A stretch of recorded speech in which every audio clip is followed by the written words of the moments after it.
Entertainment Schmig. Brought to you by Plaza Motors. So Donald Trump, of course, yesterday announcing his run for president. We'll talk about it in more detail a little bit later on the show, but a lot of people are wondering, what does that do to The Apprentice? NBC announced back in February that season 15 would be forthcoming. They can't do it. They can't give so much time to one political candidate and not the others. That's right. So The Apprentice will not air during Donald's run for the White House. What am I going to miss when it's on? I would say the presidential frontrunner for the Republicans, one of the, now it's up to like 15, 16 Republicans running, Jeb Bush. Excuse me. Jeb exclamation point. Oh, yeah? Yeah, that's his campaign sign. Jeb! Jeb! Yeah. Jeb! Jeb Bush on Fallon last night. The two of them, of course, slow jamming the news. Yesterday in Miami, I formally announced my candidacy for President of the United States. I thought long and hard about this decision, and after careful consideration, I determined that now was the right time to launch my campaign for the Republican nomination. Oh, yeah. The governor thought long and hard about joining the GOP race. After months of being a total caucus tease, Jeb finally made up his mind and quit beating around the bush. Okay, Courtney. Because that was for you. That was not a for me. Courtney story. All for me.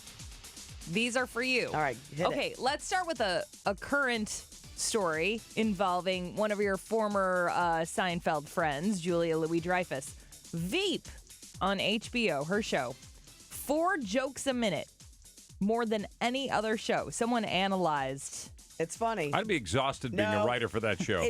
Well, yeah, right. It's not as, it doesn't feel like they're all set up jokes like on Two Broke Girls. It's more just little lines. It's very funny. Some of them, I'm sure, subtle, too. There are certain shows, Modern Family's one of them, where you can't be looking down and just listening to the show. You have to watch. Otherwise, you're going to miss half the jokes in the show. Okay, now on to Seinfeld. It's like our show. When you're listening, don't look down. You're not going to like what you see.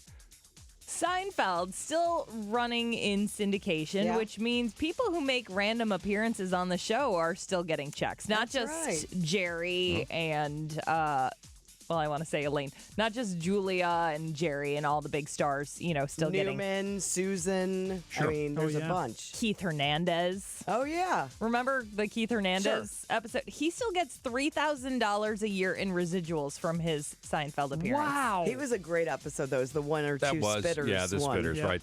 Yeah, that was my retirement plan for a while. Get on to a very popular show for a cameo. Yeah.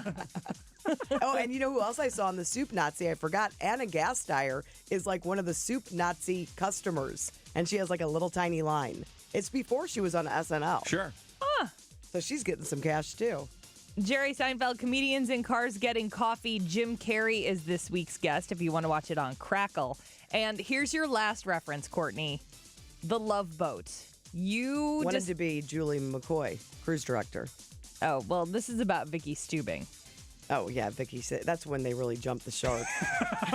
So don't pay attention to this. I won't. All right. I believe Ted McKinley was on at that time. That's when they jumped the shark. That's it. Yeah. In a timely episode of Celebrity Wife Swap, Jill Whalen, who played Vicky Stubing on The Love Boat, will swap with Charo. Oh, no, 2 Love Boat people. Charo made ABC. lots of appearances. Hoochie-coo. 9 o'clock tonight. Thank you, Jen. I appreciated those stories. Now, wait, what time is that again? 9 o'clock. All right, I'll make sure I'm not around the television. Blanket Jackson, Michael Jackson's son, 13 years old, and he has decided to change his name because he was being picked on and bullied. No kidding. Which is really, Michael?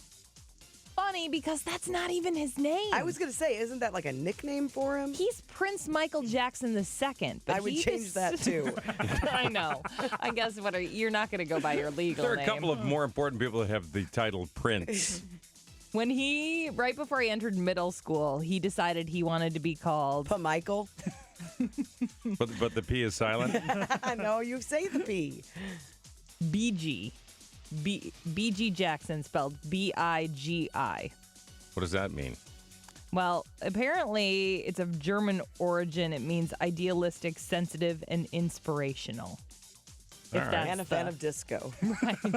But blanket, it's a noun. Kevin, if you had to pick another name that was a noun, what would it be? Camping? No, that's a verb. No, not when I do it. Well, no, it's actually not a verb. Well, yeah, it is. To camp, right? Yeah. All right. You cannot be a verb, sir. Tent. Yeah, 10. There you go. 8 million people watched Game of Thrones legally. I mean, if you had Kevin and his whole family, and it boosted up to like 9 I million. have to do it legally now because they changed the rules. It's hard to No, the pirate rules it. have always been the same. You cannot pirate stuff. They changed the rules. In other words, you're closer to being arrested. Yes. They made it tougher for him to did. pirate. That's it. All right. That's Entertainment Schmig. More at 8:40 and online at y98.com.